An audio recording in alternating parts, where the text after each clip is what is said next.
Joe Price sat at his desk, trying for the third time in a row to lift his coffee without spilling a drop. The trembling of his right hand was almost imperceptible until he had to grab the handle of the mug. The coffee began to splash in the mug and again threatened to overflow. With a crash and a sigh, he set the mug down on the now wet surface of his desk and leaned back in his chair. He closed his eyes and tried to relax. All it achieves is to bring back memories, like an old movie, a little jerky, lacking in color, and with out-of-sync sound. "Congratulations," came a voice from the loudspeaker, and the crowd erupted into applause and cheers. Joseph A. Price, second lieutenant, stood at attention. He was now a fully qualified engineering service officer, EDO, who would become commander of the Philadelphia shipyard 20 years later. In the old days, this position would have been called a ship's master, but like many things in the Navy, tradition was lost along with outdated technology. In his early years, Joe was the last EDO qualified in steam engines, the next qualified in jet turbines.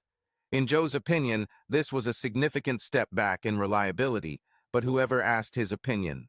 His ship tour as a lieutenant was assigned to Fibron 6 aboard the S. Saipan.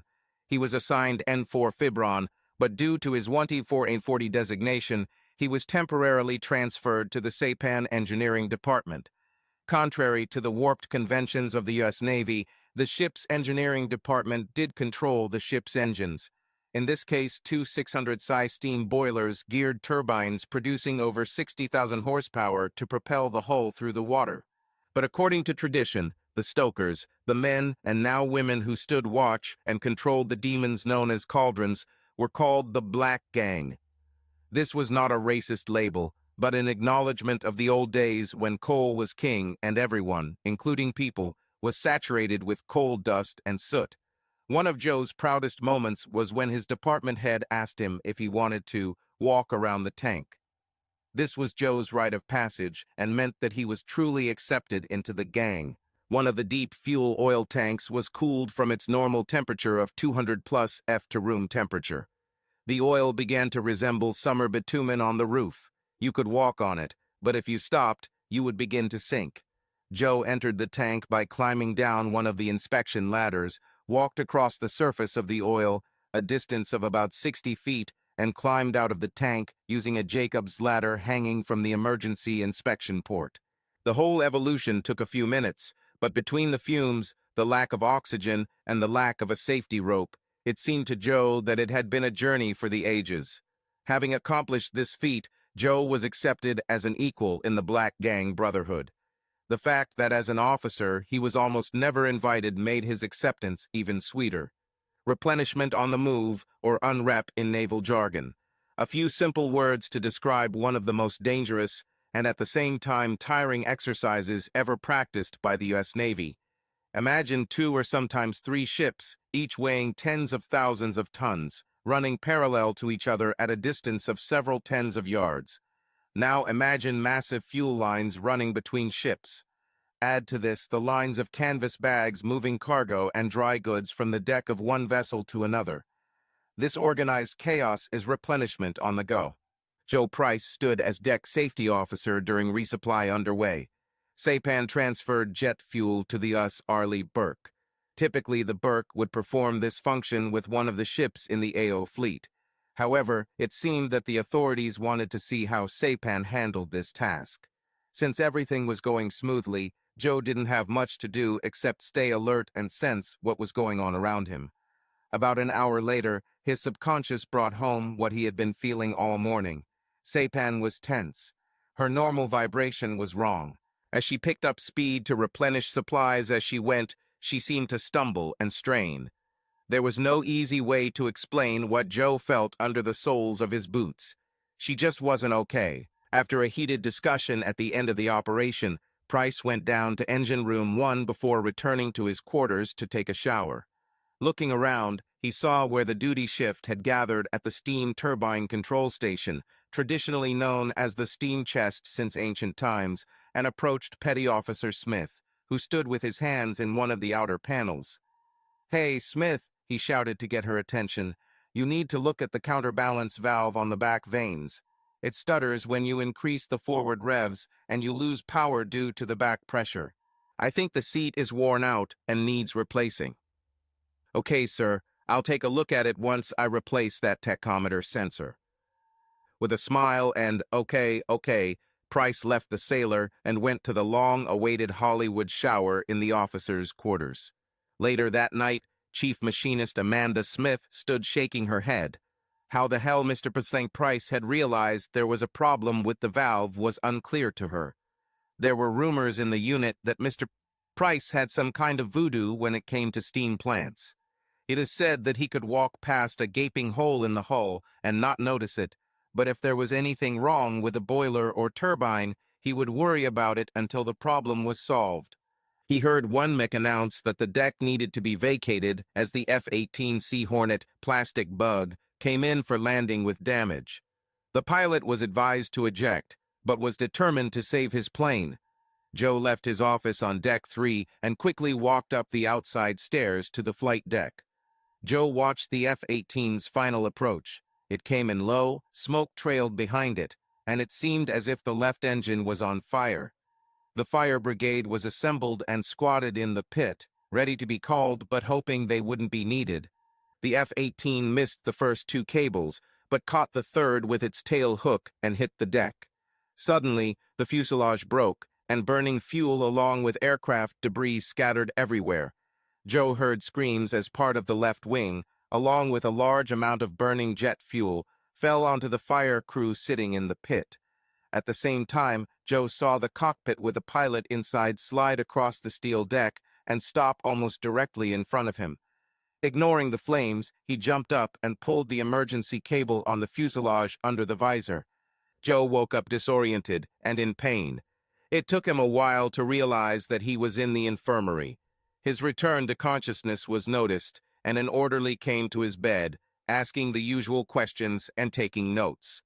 The orderly adjusted the morphine drip being administered through Joe's Roman 4, and he fell asleep again. "Mr. Price," said his secretary, Joan Wentworth. "Mr. Price, you have a delivery and need your signature." Joe stood up. At least the trembling didn't stop him from walking.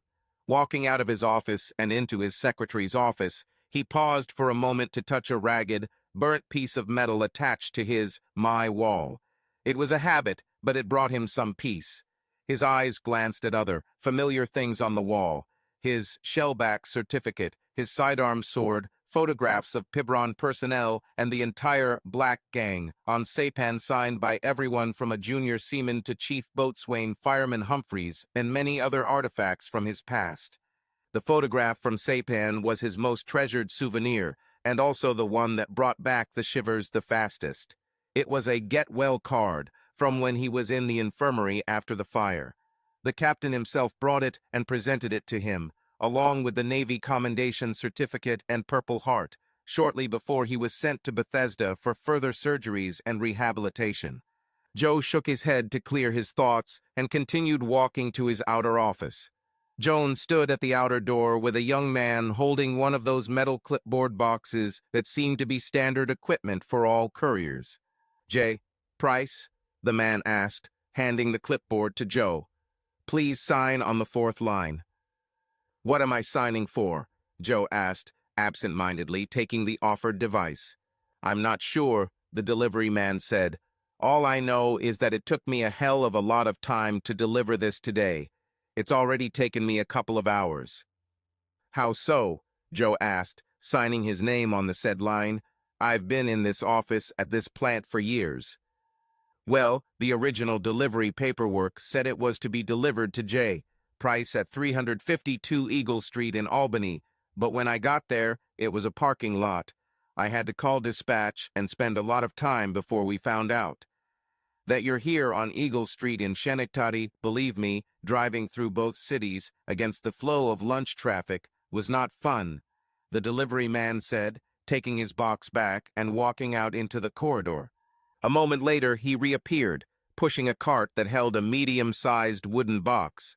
The box looked like something out of an Indiana Jones movie, old-fashioned boards and planks, all on nails. "Where should I put it?" the man asked. clearly in a hurry to get back to his scheduled deliveries. "Put this in my office, if you don't mind," Joe said. He followed and pointed to a seat to the side of his desk. "Thank you, and sorry for the inconvenience," Joe said. Opening the drawer took longer than expected. It was extremely well constructed. Finally removing the lid, Joe saw the contents. 3 items wrapped in bubble wrap, neatly placed inside the wooden walls, and the voids were filled with plastic peanuts. Taking out 3 items one by one, Joe found a manila envelope between the second and third items. Assuming the envelope contained a delivery note, Joe looked at it first. The mystery of the box was solved when he saw his wife's name, Jennifer, printed on the outside. Now I remember the address the delivery guy mentioned. This was his wife's old studio address.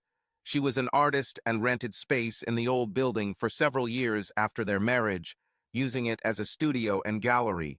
She was known for her watercolors both locally and nationally. She was often invited to take portraits, especially of children, for high society. In fact, for several years after he retired from the Navy, she continued her practice and traveled several times a year for a week or more to various locations around the country. When their daughter Isabel was younger, Jen would take her with her for company. It was the perfect time for the two to bond, and Joe always enjoyed coming home with his wife after such trips. Slightly embarrassed, he realized that he had already opened his wife's package and would have to answer for it, so he decided to examine the contents more carefully. Unfolding the first image was easy once he found the end of the film. Once the film was removed, he found himself holding a very elegant wooden frame and looking at the back. Turning it over, he saw that in the frame there was a large photograph of a young woman in a wedding dress. She held a flower bouquet to her face while looking at the camera. Her beauty was obvious, and the lighting and composition were perfect. The photo was printed in sepia with a soft filter. It was exciting. Joe's eyes went up to his desk, where a copy of it, only in full color, sat in a smaller frame in a place of honor. This photo of his bride, Jennifer, accompanied him from their wedding. He smiled, remembering that the photograph had been sent by his shipmates in Bethesda a few days after his arrival. She was always in his sight, and was his anchor against the physical and emotional pain he endured during the months of rehabilitation. When he came to his senses, he noticed that on the brass plate at the bottom of the frame was written "Bride." Unfolding the second photo revealed a similar sepia frame, only this time the photo was of his wife holding their baby with his older child standing nearby. She was wearing a light, airy dress. The sunlight streaming through the windows of their living room illuminated her from behind, making the dress transparent, almost ephemeral. The boy, apparently his son Robert, looked at the camera with a joyful smile on his face. He was relaxed, and you could see laughter and even a little mischief in his eyes as he stood next to his mother and youngest child. The child was undoubtedly his daughter Isabel. This photo was taken in the spring after Isabel was born. She was only 5 or 6 months old, and Robert was only 5 years old. This frame also had a brass plaque that read, "Mother." Joe looked at the photo and wondered why he had never seen it. She was wonderful. Judging by the age of the children, he realized that this photo was taken during his last business trip, and that this was clearly not a snapshot, but a formal photo session with a professional photographer. He knew he had never seen this photo before, and he didn't understand why. If Jen had tried so hard, she wouldn't have shared it with him. The third photo was soon unfurled. This sepia was his wife again, but this time she was naked. She stood at the foot of their bed, the bed linen rumpled and disheveled. Obviously, she had just woken up. One hand held onto the bedpost while the other reached out, begging the camera to return to her. Her face, glowing with a smile, one side of the lower lip is clamped between the teeth. The whole scene screamed of a woman who had just gotten laid and was trying to lure her lover back into bed. The sign on this frame read, "Mistress." The frame almost fell out of his exhausted fingers. Joe's PTSD was starting to take over. His hands were shaking so much that he had to put down the last photograph before he dropped it. His head was spinning, and the next thing he knew, he was lying on the floor. Reaching for the envelope, he tore it open. Inside were several sheets of paper, one of which looked like an invoice, another like a title deed, and the last one was just a letter. Picking up the letter first, Joe decided to solve the mystery of the box. With trembling hands, Joe picked up the letter and began to read. My dear Jennifer, it is with great sadness that I informed you of the passing of Carlos last week. As I explained to you over the phone, his treatment was quick, and I was told it was painless. I look forward to seeing you next week at the funeral. I'll understand if Robert doesn't come, but I really want to see our Izzy again. She's growing up so fast. She has your hair and Carlos's eyes. I just wish you lived so far away and couldn't come more often so Izzy could spend more time with her other mom and the rest of our family here in Terrebonne. I'm sending you the photos that Carlos left you in his will. This set has always hung proudly in our home. Carlos and I missed the times when we were all here together. Robert was happier then, before he started to grow up and move away from us. With love, Morgana. Who the hell is Morgana and who is Izzy? Joe thought. He recalled being on a mission to Saipan in the Mediterranean during the Bosnian conflict, when Jen was able to set up a radio relay site to tell him that he would become a father again. Jen was so happy and so excited when she told him the good news. She said it must have been the last night of his vacation before his deployment, just over 2 months ago, when she caught the silver bullet. He was delighted. Jen wrote to him every week and sent him progress photos as her bump grew along with the life they created together.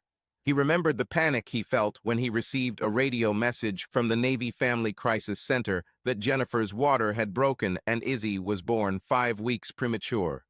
By taking advantage of emergency medical leave for the family, he was able to get 9 days to return to her home. He was so distracted that he simply accepted the carrier battle group commander's story that he had been placed on a fighter in need of repairs in Naples, rather than on a routine COD flight. He was glad that this change saved him almost 4 hours. In fact, it saved him even more because once his pilot was airborne, he climbed to 30,000 feet and accelerated the fighter to over 700 knots. In Naples, he learned that the MATS plane had been delayed so he could board it for a direct flight to Rome Air Force Base, northeast of his home in Saratoga, New York. He was given one of the base's cars immediately upon landing and was on his way to Tri-City Medical Clinic between Troy and Schenectady within an hour of landing. When he got to the hospital, he was surprised to learn that both Jen and Izzy had been discharged earlier that day and were most likely at his home. He felt that a 5-week premature baby should have stayed in the hospital for more than a few days. He begged the nurse to let him use the phone to call his wife. She smiled a kind smile and pointed to the desk phone behind the nurse's desk. Joe quickly called home and was delighted when Jen answered. "Darling, it's me. I'm at the hospital, but it seems I didn't find you," he said. "I'll be home in 40 minutes. "Joe? Hospital," Jen croaked, her voice sounding like she had just woken up and was distracted. "Yes, honey," Joe replied. "I got a family vacation and came home to be with you and Izzy." "Are you home? In Saratoga?" Jen asked again. "Yes, no, I'm in Gradskaya," Joe exclaimed. "I'm leaving the hospital and will be home soon. Love you." "Okay, see you soon. Love you too," Jen replied. When Joe returned home, he was greeted by Jen with a warm hug and tears in her eyes. He carried his flight bag into their bedroom and found that Jen had removed the bed linen and was busy changing it to clean ones for his return. Izzy was perfect. Her hair was just a few strands long. Her eyelashes and eyebrows had that translucent blonde of very small children. Her eyes were tightly closed. Joe just looked at her in awe. He had just reached into the crib to pick her up when Jen came up to him and wrapped her arms around his waist. She kissed Joe on the cheek and whispered, "Welcome home, Dad." She rested her head against his shoulder as he gently held his daughter. Joe went into the living room and sat down on the sofa next to his son. Robert was quiet, sitting as far away from his father as possible, but still on the couch. He sat watching his father hold his little sister. He seemed hesitant to approach his father. He had previously clung to Jennifer. Jen smiled when she saw Joe sitting on the couch next to Robert, holding Izzy in his arms. It was a perfect picture. She moved around the house, not sitting in one place for a long time. She finished making the bed and put the used sheets in the washing machine. She collected the towels from the bathroom, replaced them with fresh ones, and sent them to the laundry. After a few hours, she managed to get Robert back into bed, fed and changed Izzy's diaper, and she snuggled up to Joe and led him to their bed. It was a glorious 5 days for Joe. He was with his family, his new daughter was perfect, and she seemed big for a preemie. He was almost glad she chose to be born early. He couldn't imagine how Jen would have given birth to Izzy if she had been full term. Jen was attentive, although tired after giving birth and a little distracted. Robert had grown in the few months while he was away on business. Joe noticed that his son seemed so shy and withdrawn. He chalked it up to all the commotion with the birth, the new baby in the house, and his rush to get home. Finally, his leave was over, and with tears in his eyes, he again said goodbye to his beloved family and returned to duty. Joe walked into his private bathroom and splashed cold water on his face to freshen up. He needed to figure out what the hell was going on in his life. Jen was very sad last week, and when he asked, she said her mother wasn't feeling well. She asked if she could take Izzy with her to visit her mother in Vermont. Joe asked if she wanted him to come with them, but she brushed off the idea, saying that they would probably just help her mother and sit and chat, that Joe will be bored to death. Joe quickly agreed, not just because he thought his mother-in-law always looked down on him, but because the new prototype single-circuit boiler room was due to be tested next week, and he really wanted to be there for the first start. Jen and Izzy left in his wife's SUV on Monday morning and planned to stay until Thursday of the following week.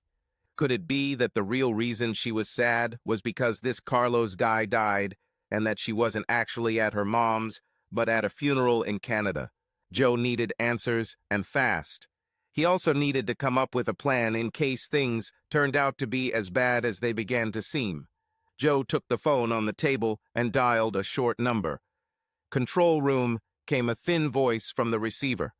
"Thomas," said Joe, "this is Joe from the engineering department." "Hey, buddy, what's up?" Tom answered. Thomas Goodfried loved Joe Price from the moment he met him. It was one of the first night shifts Tom worked on his own after being promoted to supervisor, and everything was going to hell. The turbo generator kit that was supposed to be rushed was still on the test bench. The truck that was supposed to pick it up had been waiting for over an hour, and the phone kept ringing. All the big bosses wanted to know if the kit had been sent and insisted that it be sent. Damn it. He should have shipped the thing instead of testing it. The testers did not run the generator at the final stage, and now that almost all the workers have gone home, nothing good will happen at night. Into this chaos walked Joe Price. Tom had never met this man, didn't even know his name. He saw a man of about 45 in a suit who entered the workshop and approached the test stand. The man stood and talked to the testers for a moment, then he seemed to point to something on the side of the stand. Several technicians looked at what he was pointing at but shook their heads. Finally, the man took a large pipe wrench from a tool cart, walked up to the stand, and hit a part with force. Suddenly, the sound coming from TG changed. The high-pitched harmonic noise that made Tom's teeth ache ceased, and the chesty roar of the steam turbine at full power took its place. A dozen technicians instantly gathered around the man, and it was obvious that everyone wanted to understand what he had done. This discussion continued for several minutes. Tom was distracted by the waiting driver, so when he looked back at the stand, he was shocked to see a man in a suit, no jacket, with bare hands, tinkering with the generator, helping prepare it for dispatch. Finally, after about 3 hours, Tom stood watching the truck with the engine drive away from the factory. At that moment, he noticed that a man in a suit was standing next to him. His shirt was damaged by heating oil, jet fuel, and several rips. The trousers were also beyond repair. The strange thing was that this man was completely happy. On his face was the biggest smile Tom had seen in a long time. The man extended his hand and said, "Price, Joe Price, how are you?" After a brief handshake, Joe Price disappeared into the depths of the plant. The next evening, when Tom arrived at work, He was greeted by the plant's general manager, who congratulated him on having shipped the generator set, if not on time, then quickly enough to meet the terms of the contract. Tom tried to deflect the praise, but the general manager insisted. Tom finally asked how he even knew about Tom and the problems last night. The general manager said he was fully briefed by the head of engineering this morning about the problems with the generator set and how the technicians and Tom had been working hard all night to get the set ready for shipment. Tom was shocked. He had never met a man in a suit who didn't take all the credit for himself, let alone take credit for it from other people. That day, Thomas Goodfried decided that he liked Joe Price, the head of the engineering department. "Tom," said Joe, "I need a special favor. I need to repack a wooden box. It needs to look like it hasn't been opened. I made a mistake and opened a package meant for my wife, and—" "Don't go on, mate," Tom interrupted. "Been there a few times. Let me look at it, and we'll make sure she doesn't suspect anything. Where is he?" "He's in my office," Joe said. "I'll send one of my guys right away," Tom continued. "What size is he?" "They'll need a cart," Joe admitted. "And thank you, Tom. Thank you very much." As soon as he hung up with Tom, Joe took out his cell phone and dialed #6 on speed dial. His mother-in-law answered the second ring and said, "Good morning, handsome. How is my beloved son-in-law today? Besides the fact that I'm your only son-in-law, it's cold and gloomy out here, and I was hoping to warm myself up by talking to your beautiful daughter." Joe chuckled slightly. Laughing, his mother-in-law said, "Well, just because you're the only one doesn't mean you're my favorite. As for Jennifer, she and Izzy went grocery shopping. Can I ask her to call me when she gets back?" "Sure," Joe said. "Tell her to call me when she can. I hope you get better." With a slight hesitation, Mary Parker said, "Thank you, Joseph. That's kind of you. I'll tell Jen to call you as soon as she gets back." "Okay, great," Joe said as he hung up. For a moment, Joe decided to use the Find Me app on Izzy's phone, one that Jen insisted on installing so they could track her when she was a younger teenager. After a few moments, the app went through several screens before installing and showing a flashing ring indicating that Izzy's phone was in northeast Montreal, Canada, and not her grandmother's town, Bennington, Vermont, son of a bitch. Joe thought his damn mother-in-law was involved in what was happening. She just lied to Joe about having her daughter and granddaughter in Vermont. Joe's next call was put on hold as he rummaged through his desk for several minutes until he finally pulled out an old, worn-out personal phone book. Quickly flipping through the pages, he found the number he was looking for. Having dialed it on the phone, he sat down in a chair and waited for someone to answer on the other end of the line. "Good morning," said an older female voice. "Good morning, madam," said Joe. "This is Joe Price. Is he there?" "Don't pretend you're Joe Price, young man." Mary Bedford giggled into the phone. "It's been ages. How are things with Jen and the kids?"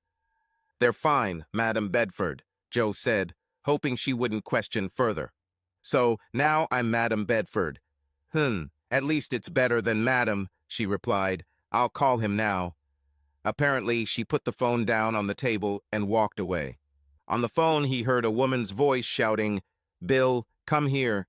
Young Joseph wants to talk to you." He heard noises and doors slamming and muffled conversations that sounded like, "Joe, why would you call him?" He heard noises, and then a voice said, "Joe, it's been centuries. How can I help you?" Joe explained what had been happening to him since the box was delivered. The discovery of the letter and subsequent confirmation of the lie when he called his mother-in-law. He explained that he was still trying to wrap his head around Jen's betrayal, but knew that he needed a lot more information before he decided to take any action or take revenge. "Got it, Joe. Let me make some calls." "Will you be on this number all day?" said the voice. "Yes, sir," Joe said. "I plan to be on this number, but if I have to leave, I will forward the calls to my cell phone." "Okay, great. Don't do anything stupid. You've done this more than once, and I won't be able to get you any medals this time," said us Navy Capt. William Bedford, former commander of the Saipan, as he hung up. He walked out of the kitchen and into his office, waving to his curious wife as he began searching for an old phone book. Opening it to the desired page, he quickly dialed the number. "Gus, this is Bill. Listen, I got a bad call from young Joe Price. I think you need to talk to him directly." Joe was angry and paced around the office. He needed something to do, but he promised his old ship's commander that he would wait by the phone. The unexpected call almost triggered his PTSD again before he realized what was happening. He saw that it was an outside call, so he picked up the phone and said, "Turbine Division, Engineering Division, this is Joe Price speaking." A middle-aged female voice said, "Commander Joseph Price." "Yes, that's him," said Joe. "Stay on the line. Admiral Cohen wants to speak with you," the voice said. Joe was shocked, firstly, that the commander of the 6th Landing Force had become a vice admiral, and secondly, that the admiral was calling him.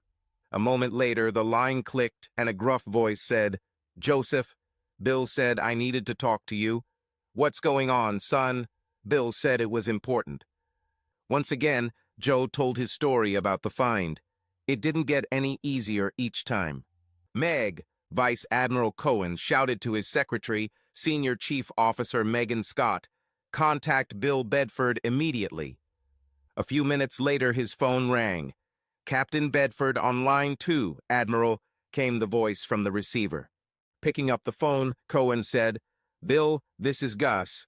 Look, I think Joe really has a problem. Thanks for calling me. I need you to get in touch with Jack Collier, Freddie Barnes, and Mike Briscoe first. If we tell Joe right away, he'll throw a fit and tell us to leave, so we won't tell him anything until we figure it out. I want to know everything about Carlos Señor and what it means for Jenny Price. Also, we'll probably need a lawyer." "I see, sir. I'll have to check on Bart. Last I heard, he was a partner in some prestigious firm, making a ton of money and hating it," Bedford replied. "What is our time slot?" "I'm not sure, Bill," said the Admiral. "I think the real question is Joseph. He didn't sound well, and I'd like to calm him down as soon as possible." "Okay, I'll get on with it," Bill said. "Anything else you can think of at the moment?" "Yes," said Cohen. "Where is Lieutenant Commander Davis?" "Oh God, sir," Bedford sighed. "Do you think it's that bad?" "I don't know, Bill. I want everything under control. Do you know where they put it? I believe he is in long-term care at the Veterans Hospital in Batawa, New York, sir." "Would you like me to confirm his current condition?" Bedford replied. "Please, even if we don't need a commander, we owe him. The system has outlived him and spat him out. At a minimum, let him know that his shipmates remember him," said Vice Admiral Cohen. "It will be done, sir, and thank you," Bill said. As Bill drove up the gravel road to the main building, his gaze took in the beautiful lawns and manicured plantings and trees scattered throughout the grounds. He parked in the small lot on the side of the building and walked towards the grand front door. Approaching the front desk, he said, "Good morning. Captain Bedford, I would like to see Lieutenant Commander Jonathan Davis." "Yes, sir," she said, typing on the keyboard in front of her. He was supposed to be at taekwondo class this morning, but he said he wasn't feeling well and stayed in his room. It's room 305 in the annex. Do you need directions, sir?" "Yes, thank you," Bedford said. After finding room 305, he had to stop people twice to ask for directions. Bill Bedford knocked on the door. "Come in," came a voice from inside. Pushing open the door, Bill entered the room and saw a man of about 40, fully clothed, sitting upright on the only bed in the room. The man stood up and extended his hand in greeting. "Sir, good to see you." Bill shook his hand with his right hand and grabbed his forearm with his left. "John, I'm glad to see you too. How are you doing?" "It's fine, sir. After the last incident, I promised to behave and stay here. It's calm and peaceful here, to be honest. I was waiting for you." "What do you mean, John? I didn't tell anyone that I was coming here to this wilderness to see you." John extended his left hand and pointed to a small carry-on bag next to the roller bag, both packed and clearly ready to go. "Sir, you offend me. The children were injured, perhaps many years ago, but they are still children. I am collected, and as I said, I am waiting for you." Not for the first time since he had met John Davis, a chill ran down Bedford's spine. "Stop doing that, John," he said. John simply blinked slowly a few times and his eyes started to look strange, and then said, "Sorry, sir. I sometimes forget that it scares people. If you're ready, can we go?" They gathered for a meeting at the Courtyard Hotel in Schenectady, in the Mohawk Harbor area. The group, assembled under Vice Admiral Cohen's orders, gathered and greeted each other like old friends over coffee and sweets. Captain Bedford entered and began the meeting. "Gentlemen, you all know why we are here. Joe needs to know what is going on behind his back, and we need to come up with a plan that suits his needs for the future. Joe, do you want to say a few words?" "First of all, I want to tell each of you that the fact that you put aside your business and came here today for my problem means a lot to me," Joe said, looking intently at Bedford. "I really don't want to bother people with what is essentially my problem." There were noises and sighs, and the group clearly dismissed Joe's concern, putting it in its place as if they believed that such support was normal, and why would Joe think otherwise? Joe talked about what he knew, what he suspected, and what he knew and didn't know. After this story, which took about an hour with interruptions to clarify points, Bedford resumed his speech. "Fine. Here's how I propose to proceed. Jack, you will be number 4. Freddie will handle numbers 23, and Mike will be number 5. Barty is coming to us from town on legal matters." "Who will do the reconnaissance?" asked Jack Collier. "We will need deep reconnaissance, and it looks like this nastiness has been building up for over 20 years. "It's already decided, Jack," said Bedford. "Admiral Cohen is sending some of his people from one of the black programs to obtain the necessary information. This also gives us the opportunity to cut off the Admiral and Joe if necessary." Smiling, Bedford continued, "Gentlemen, we're like a bunch of adventurers here for this job." His comment was met with various chuckles and shouts from the group. "One last thing, guys," Bedford said. "Commander Davis has agreed to join us, and will work independently, but in coordination with the team." The room became so quiet you could have heard a pin drop. "Davis, Jonathan Davis," Fred whispered. "I didn't expect to be part of his madness, and I certainly don't want to end up in Rwanda again." "So, Commander," Bedford chided, "Commander Davis may have his problems, but he is still one of the best developers of custom special weapons solutions we've ever produced." "Okay, if you say so, sir," said Fred Barnes. "Just don't plan on using his jewels." "Oh, of course not, Commander, nothing like that," answered Bedford with a slight smile on his lips. Joe heard his cell phone ring while he was in the shower and again while he was shaving. Entering the bedroom, he picked up the phone and saw that he had missed 3 calls. All are marked unknown. Shrugging, he threw the phone back on the bed and began to get dressed. As he buttoned his shirt, his cell phone rang again. "Joe Price," he said. "Joseph, how are you?" came a voice that he had not heard for almost a decade. "Jonathan? Jonathan Davis?" he asked, almost in a whisper. "Yes, Joseph, it's me," said a calm voice from the receiver. "Do you have a minute to talk to an old friend?" "John, you were on trial in the Rwanda case. What's going on?" asked Joe. "Joe," said the voice, "that was then, and this is now. Please, I really need to talk to you. Personally." "Fine, fine. How about 10 a.m.? I can meet you outside the office if you want, or you can come here, whichever is more convenient for you," Joe said. "It's better not in the office. Do you know the diner on Route 28? asked the voice. "Yes," said Joe. "Okay, I'll meet you there at 10:30 if that suits you," Davis replied. Yes. Okay, it's 10:30 then," Joe said. "John, are you okay? Do you need anything?" The voice went silent for a few minutes, and Joe was afraid the connection had broken when the voice spoke again. "I'm fine now. Thanks for the offer. I've always considered you a friend, Joseph. Your words mean a lot. Thank you."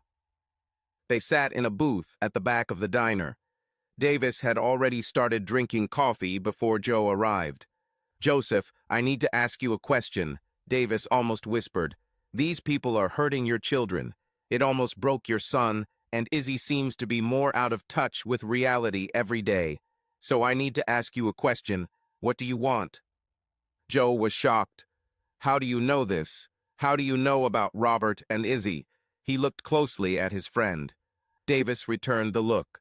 His eyes blinked slowly, and when they opened, his pupils became almost vertical. He blinked again, and they looked normal. Joe shuddered and covered his eyes with his hands. "Stop that," he almost shouted. "Damn, this is scary." Davis continued to look at Joe. He tilted his head a little to the right, like a wolf deciding when to attack and where to strike first, and said, "Your children have suffered. Do you want justice or revenge?" "Crap," said Joe. "Justice or revenge?" "Exactly," replied Davis. "Justice is what Captain Bedford and the boys are planning for you. And I suggest you take revenge. At the end of the day, it's your choice." "Jonathan," Joe said anxiously, "what have you done again? What are you planning? Not Rwanda again, for God's sake." "Joseph, calm down. I'm just an old friend asking you a rhetorical question," Davis said. "John," said Joe, "there's nothing rhetorical about you. I need to know what you've done." "Did I do it? Did I do it? My friend, I haven't done anything yet. That's why I need to know your thoughts," Davis said. Reaching across the table, he grabbed Joe's hand. Rather, he hooked her. "Think carefully, but I need your answer soon." Standing up, Davis quickly left the diner. Joe was left with his memories and a piece of paper with 10 numbers on it. It was now the end of September, almost October. The Combat Command, as they called themselves and actually were, was meeting at the Marriott again, this time with Admiral Cohen's intelligence officers. Bedford began the meeting. "Okay, let's start. We have with us today Mr. X, Mr. Y, and Miss Z. I ask that in this meeting you all use these names, even if you personally know one or more of them. These people. Now I will give the floor to Mr. Y." As the man identified as Y came forward, Mr. Cuddy X pulled out a medium-sized electronic device from under his chair and placed it on the table. By pressing the button, it began to make a sound similar to the sound of water in the shower. It creates white noise to drown out audio recordings, as well as a jamming signal in the 850-19 MHz frequencies for electronic devices, X said in response to the group's unspoken questions. Mr. Y began the briefing. He revealed that a few years before her assignment in the Mediterranean, when Jen was starting her practice of traveling for portraits, she met and was seduced by Carlos Signoret. Carlos introduced her to all the old-moneyed families who could afford and appreciate her work. He also introduced her to his wife Morgana and his friends and relatives in Canada. Jen's position as Carlos' mistress was accepted by the old-fashioned culture of this elite high society. The worst part was that while preparing for a business trip to the Mediterranean, Carlos impregnated Jen. Isabel was not premature. Jen lied about the date of conception. Ruining the remnants of love, if there were any, information emerged that during a business trip, Jen had moved Carlos into their home as a replacement husband and father. In fact, the night he returned home on vacation, he might have found 2 scammers in his bed if Jen hadn't called from the hospital. Carlos barely made it out into the night, and Jen only had time to change the sheets before Joe entered the house. The cruelest blow was that after he left, Carlos moved back into his house. This elite piece of shit raised his son for almost 2 years while Joe was in the Navy. Z revealed that she was a photo analyst working on photographs. She studied the details of the photographs themselves to establish the chronology and location of the shooting. She had a few questions that only Joe could answer, but in the end she had an accurate and provable timeline for the photos. Joe was beside himself with rage. He wanted to destroy and kill everything in his path. The betrayal and disrespect were almost unbearable. What made him want to either rip everything out of himself or commit murder was discovered and revealed. More than once he thought about contacting Davis and demanding revenge, but his friends understood him and helped him calm down when the information was especially painful. A week after the group's last meeting, Joe was stopping by his house after work when Jen approached him as he was hanging up his coat. Jen explained that she was contacted by a certain Morgana Signoret, the widow of the world-famous photographer Carlos Signoret, and asked her to help organize an exhibition at the Metropolitan Museum of Art in New York.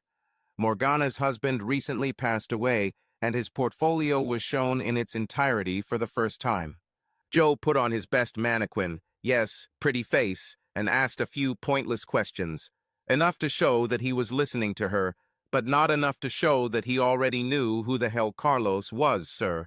It was almost November, and Jen was spending more and more time working on a photography exhibit at the Met. It was necessary to go through customs clearance and obtain insurance. The logistics were huge. As the time for the exhibition approached, Morgana Signor began to visit him more and more often. Joe noticed that the two women were repeatedly crying and clinging to each other, quickly breaking apart if they thought Joe would show up. Izzy began to withdraw more into herself, spending entire days in her room, avoiding both her mother and Morgana as much as possible. One Saturday afternoon, seeing his daughter hiding in her room again, Joe rummaged through his wallet for the piece of paper Davis had given him. After dialing his cell phone number, he pressed send and waited for the connection. "Yes, Joseph," said the voice that answered the phone. "I chose justice, my friend. Justice is all I need. The consequences of anything else could destroy Izzy. She's barely staying afloat as it is," Joe said. "As you say," the voice replied, and then the connection was interrupted. "Jen," Joe said, "do you have a minute to talk about your Christmas plans?" "Of course, honey," Jen said, wiping her hands on the apron at her waist. "It's not even Thanksgiving, but it's never too early to start planning for the holidays.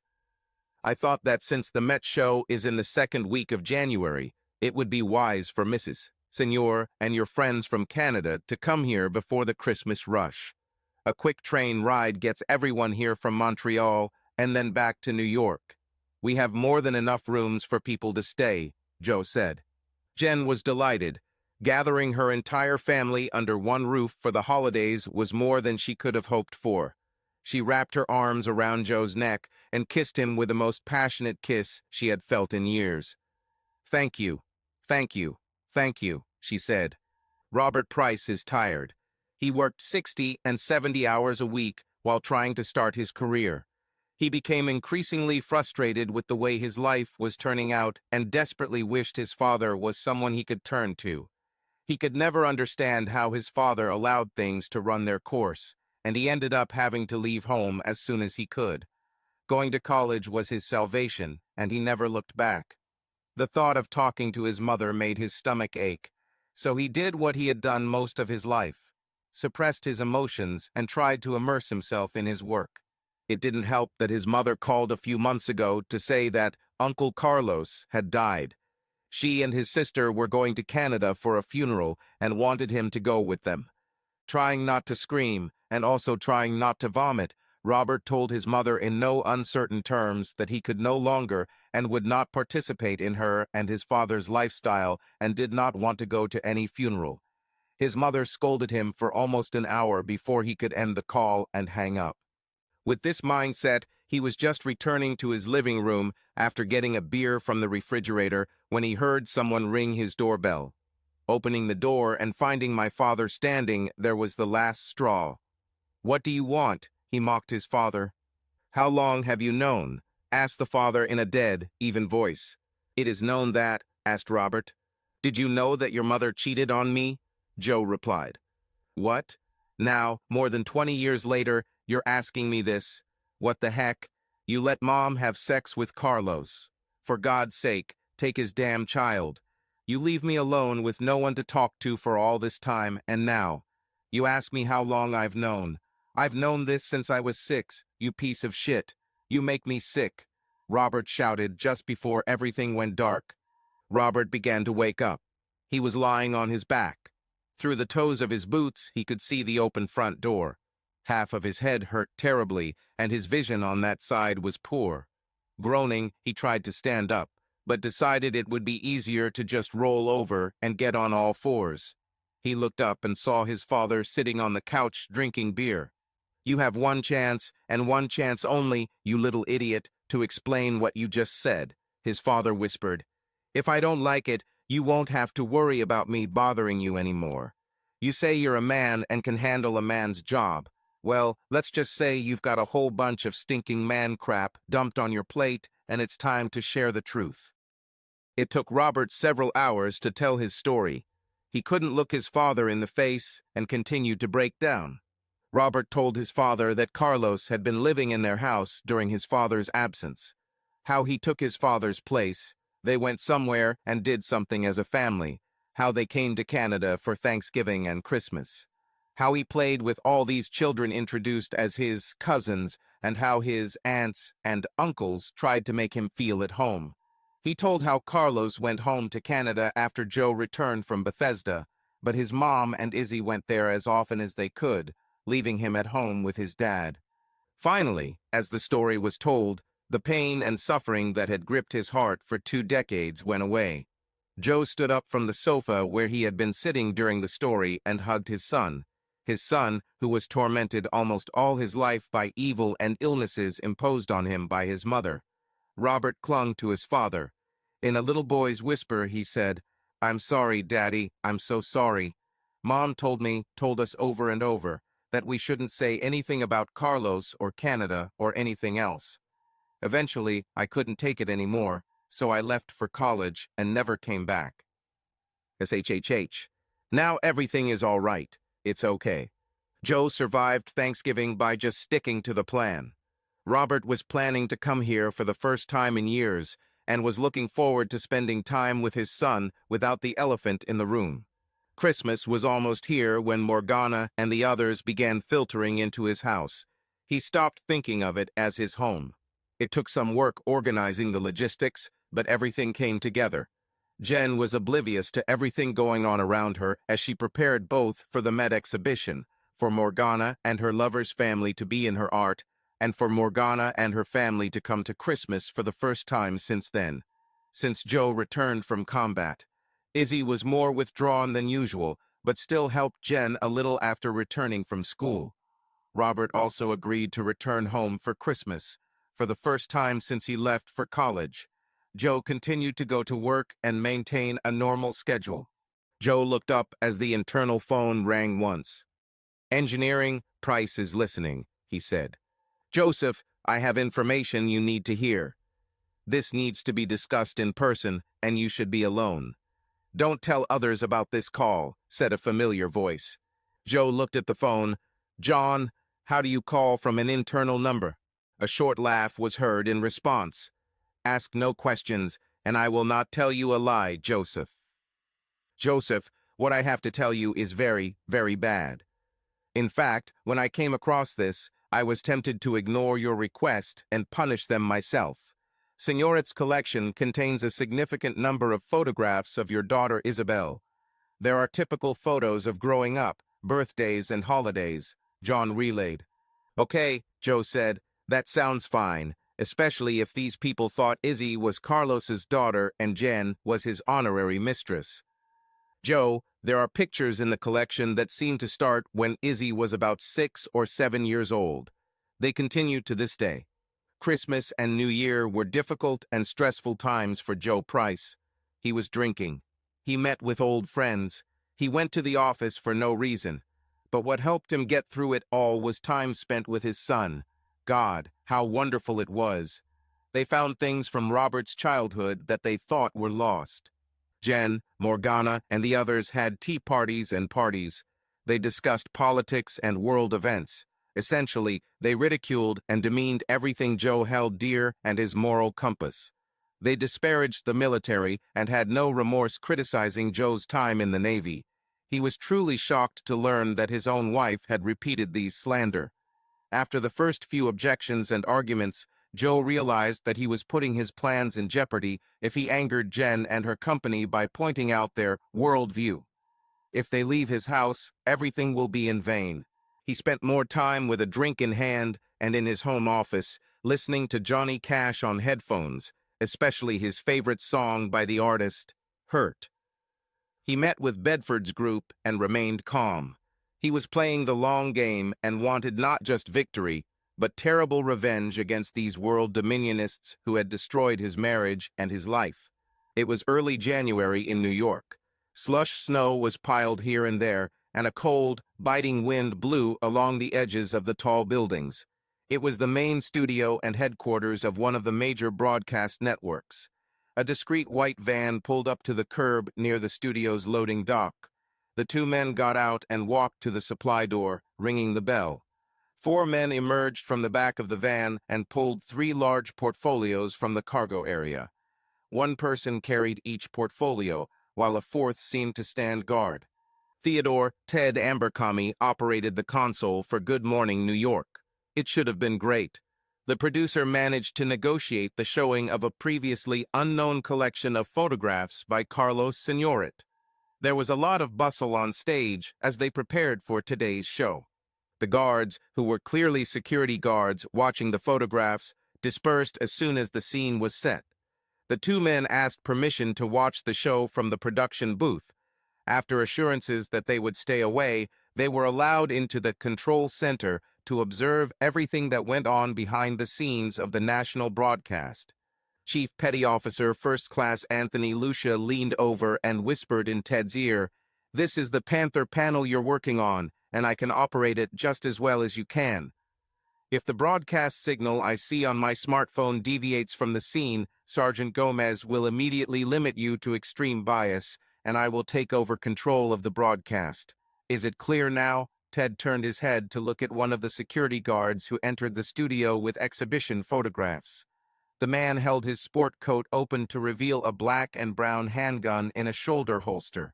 Swallowing, Ted returned his attention to his console and hoped that no one in higher office would give the command to abort during the next segment. Good morning, friends. I'm Kevin Kraft, and this is Good Morning New York. As I promised before the break, we are now going to have a special treat. As you may or may not know, the Metropolitan Museum of Modern Art is preparing an exclusive exhibition of the catalog of the amazing photographer Carlos Signoret. I am pleased to announce that Good Morning New York has been selected as the exclusive channel for the first public screening of Signoret's previously unknown series of photographs. Here to explain everything is the series' proud owner, Mr. Joseph Price. "Hi, Kevin," Joe said, shaking the host's hand. "I'm just the owner of these works. Mr. Kai Cohen will be here doing the actual performance." Kevin quickly recovered and turned his trademark megawatt smile towards the old man Price pointed at. "Mr. Cohen." "Kevin, let me first introduce Mr. Gregory Rukmansky. Gregory is an art expert specializing in photography. He was hired to authenticate these photographs." Mr. Rukmansky: "Thank you, Mr. Cohen. As you said, I was hired to conduct authentication and evaluation of photographs allegedly created by Mr. Carlos Signoret.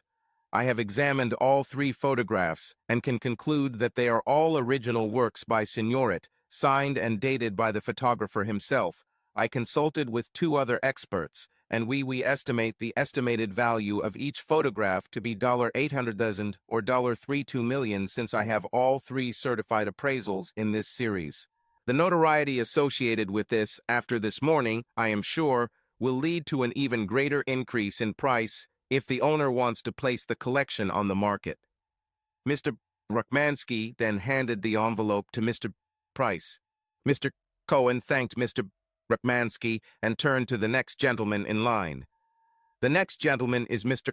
Frederick Bartholomew, Esq. Mr.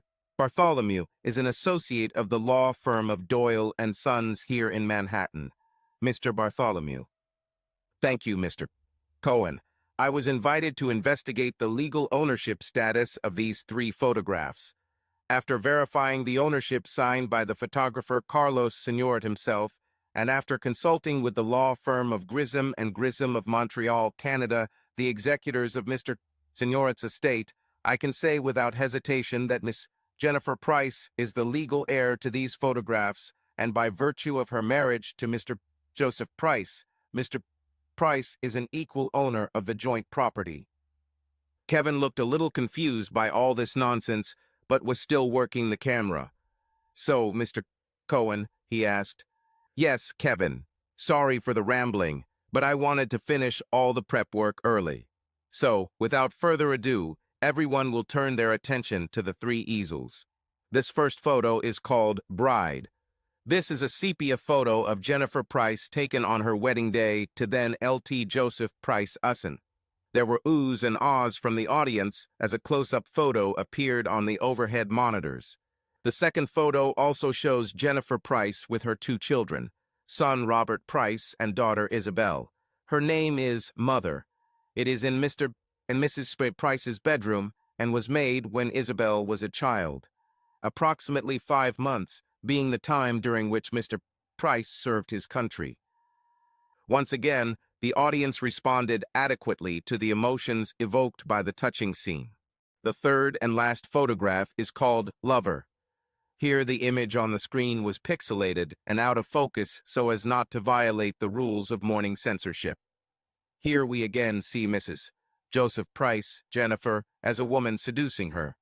The beloved Mr. Carlos Sr. returns to his boudoir. Using photographic analysis techniques typically reserved for military intelligence purposes, we determined that this photograph was again placed in Mr. and Mrs. Price's bedroom, and that it was taken several days after the previous photograph. By the way, Kevin, Mr. B. Sr. is also Isabel Price's biological father. Further, the affair between Mr. Sr. and Mrs. Price began when then LT. Price served in the Navy, and in fact Isabel was conceived while he was preparing to go into battle in Bosnia, Mrs. Price passing the child off as Mr. Bishop Price's child, with full knowledge of herself and Mr. Senora that Mr. Senor was a true father. All hell was going on in the studio. The venue manager was trying to get the cameras to monitor what was happening on the set. It was better than Springer. People in the tower tried to contact the program manager, but he did not answer calls. They sent a footman on stage to physically call the program manager, but the courier also disappeared. The only ones who seemed calm were Mr. Price and his entourage. Cohen continued, "Kevin, I'd like to introduce you to Mr. Jenkins, also from the law firm of Doyle and Sons." Kevin by this time had absolutely no idea what was going on, so he numbly shook the offered hand and stood there like a zombie as Mr. Jenkins walked onto the center stage. Mr. Jenkins began to speak. "It is my sad duty to inform your audience that divorce papers are currently being served on Miss Jennifer Price, as well as arrest warrants for Miss Price, Morgana Sr., and others for violating the Mann Act and 18-2251 sexual exploitation, 18-2252, certain activities involving sexually exploitative material, and 18-2260, production of sexually explicit material." Jennifer and Morgana sat and watched in horror as the events unfolded on television. Jennifer was crying. Instead of a happy article about the Met show, her husband had just destroyed her world. Why was her husband on TV with pictures of her? Why was this man saying bad things about Carlos? Morgana hugged Jennifer, trying to give her all the support she could. She didn't understand why Joseph would do something as hurtful as exposing the love affair between Jennifer, her, and Carlos as if it were something dirty. Suddenly, there was knocking on the front and back doors, people shouting, "Police! ICE! Open the door!" Jennifer and Morgan's guests stumbled down the stairs, wrapped in robes and bed linens, wondering what was going on. Izzy ran to her mother, who scooped her into her arms, just as the front door swung open and fell to the floor. Suddenly, men in black burst through the destroyed door, waving weapons and shields. The back door swung open and several more men dressed in black rushed inside. People were screaming and crying, and men were pushing people to the floor, shouting, "Down, down, lie down on the floor." Within minutes, her entire family and friends were handcuffed and herded outside, where they were herded into waiting vans. A man in a dark suit approached Jennifer and asked if she was Jennifer Price. When she said yes, he handed her a large manila envelope and said, "Mrs. Jared Price, you've been served," and then walked away. Jennifer was terrified. Her whole world collapsed. She was in prison and didn't know why. She clutched the envelope that the man put in her hands, not understanding what it meant and why everything was happening. Mrs. Price, my name is Francis Kelly. I am the Assistant United States Attorney for Eastern New York. I need to ask you a few questions. Do you mind if I record our conversation? Jennifer nodded her head yes. Mrs. Roars Price, I need you to answer me verbally. Can I record our conversation? Yes, she cleared her throat. Yes, everything is fine. Fine. Now, Mrs. Price, I will read you your Miranda rights. Do you understand what I told you, and do you want a lawyer present before I ask questions? No, I do not understand. Why is this happening? Why am I here? Jennifer answered. Mrs. Price, please. I know this is all very traumatic, but I really need to ask you these few questions, he said, pointing to the mirror behind him to get the suspect a glass of water. Mrs. Price, have each of you taken your children to the home of Carlos and Morgana Senior in Terrebonne, Canada? Yes, sure. Carlos and Morgana are my friends, Jen said. Have you ever had a reason to celebrate holidays and family events while you were with the ladies? What does that have to do with anything? Did you introduce to your children, Robert and Isabel, that Morgana and Carlos Senior, along with their extended family, were their family? That your relationship with Carlos Senior was the same as that which you had with Mr. Joseph Price, your then husband? I don't know. Not many words. We were family. We went there for Christmas and birthdays. Robert was playing with other children.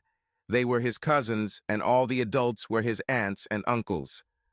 Mrs. Price, during all the times you visited Senior, did you explain to your children that Carlos was Isabella's father?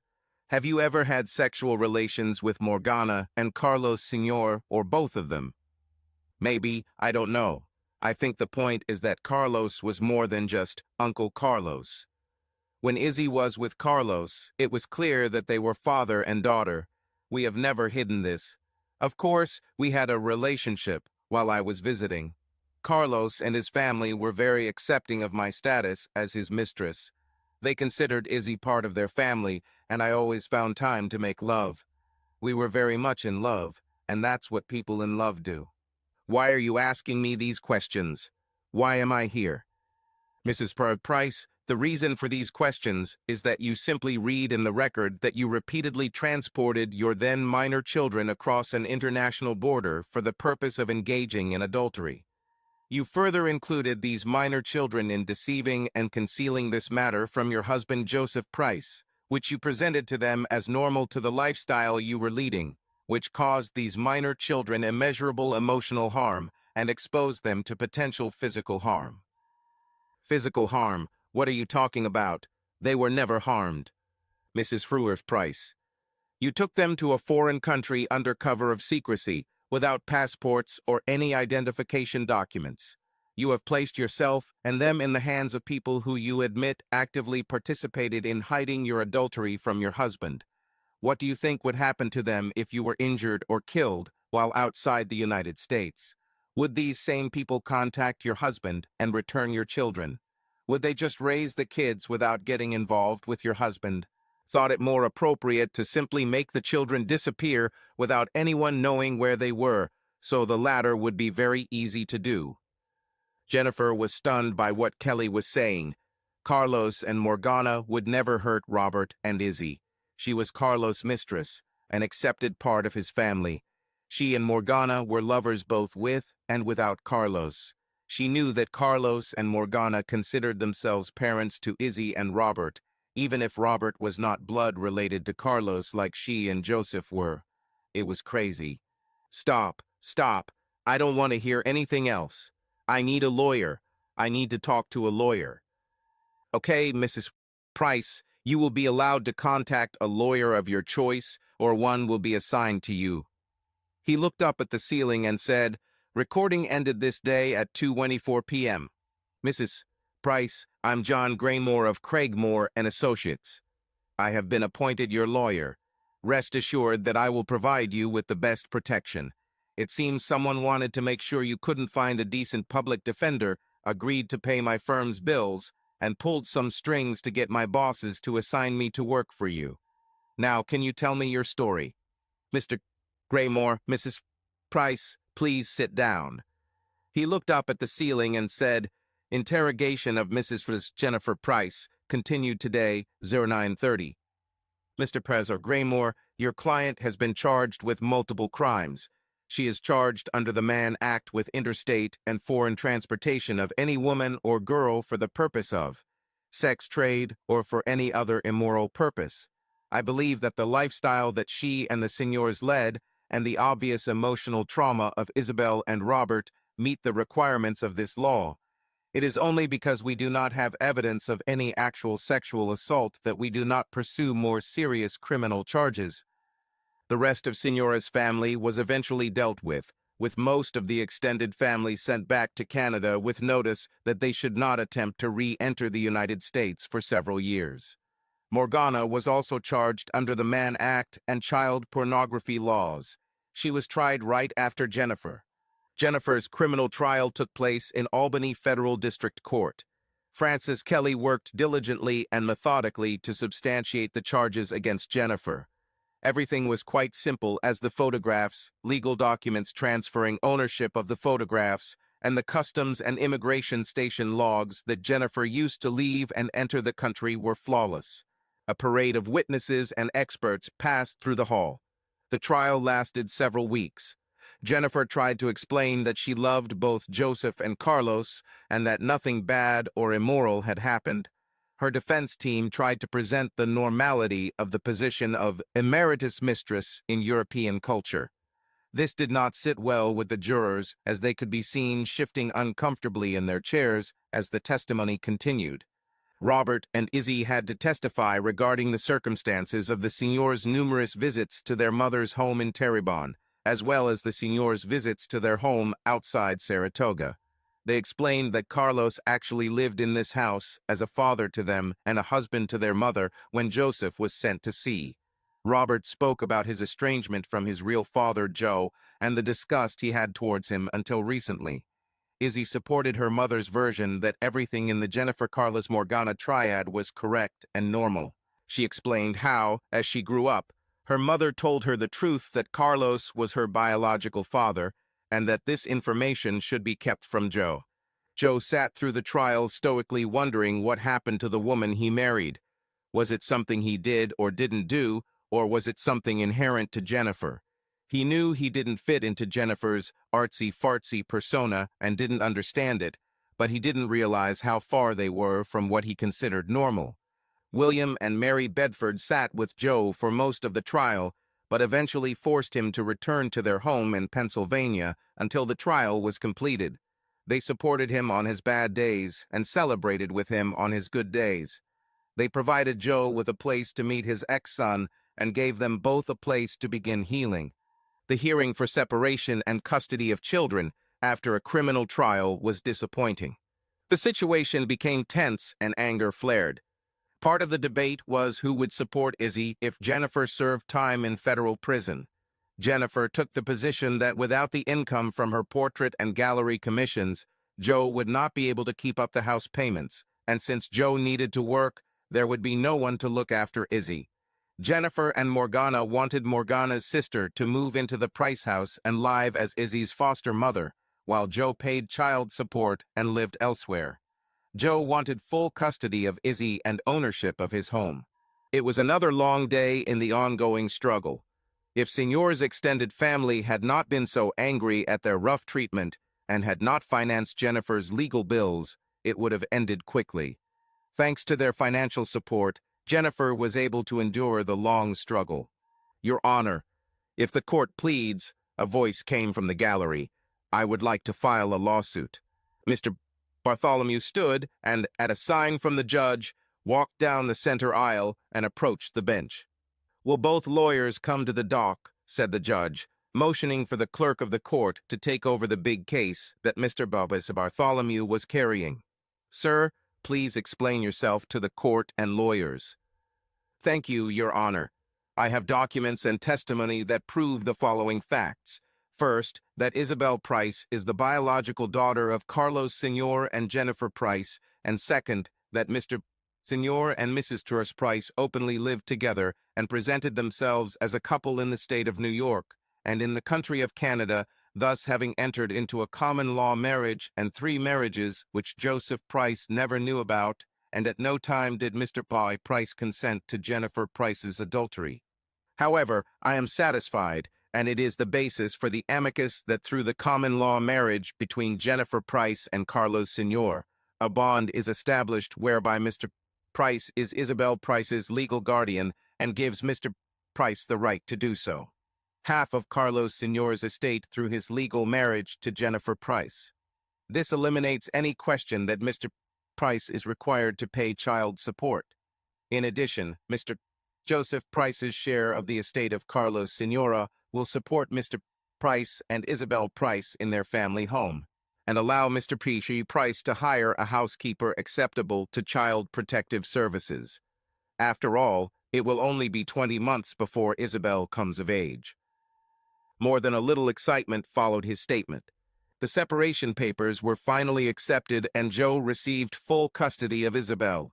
He fully supported her fight to return to normal life. Vadim Cohen arranged for Izzy to attend a very special and exclusive program originally created for victims of sex trafficking and then arranged private therapy for many years later. Joe knew about the event, but was never told the true cost of the programs or what arrangements needed to be made for Izzy to attend. He knew his old boss had pulled some strings to help Izzy, but he had never realized the extent and reach of the network that supported him. Adding the value of the photos to their joint holdings completely unbalanced everything. Joe gave Jennifer the photographs and kept all other public property, including the house, furniture, and cars. Since she was in prison at the time, Joe placed all of her personal belongings, along with photographs, in secure storage. Joe received several $100,000 from the senor's estate, mostly just to get rid of him. After the mandatory 1-year separation, Joe filed for divorce. Jennifer tried to stop the divorce, but found it difficult to fight while in a prison cell. It seemed like every time she hired a lawyer to fight for her, after a few weeks the lawyer would suddenly remember that they had something else really important to do. Finally, after months of trying to delay the inevitable, she signed the papers. She served 8 years of her 15-year sentence before being paroled. Getting out of jail wasn't that much of an improvement. She had to register as a sexual predator. With her professional reputation ruined by Joe's television appearance and the trial, the best she could do was take a low-level clerical job with the Fulton County Highway Department. Although Izzy visited her occasionally, Robert never returned her calls and steadfastly refused to acknowledge that she was even alive. She lived in a small rented apartment in the old part of Albany, where, with the exception of the cat she adopted, she led a solitary life. She never sold photographs. Instead, she placed them on the walls of her tiny apartment as a reminder of what she had lost.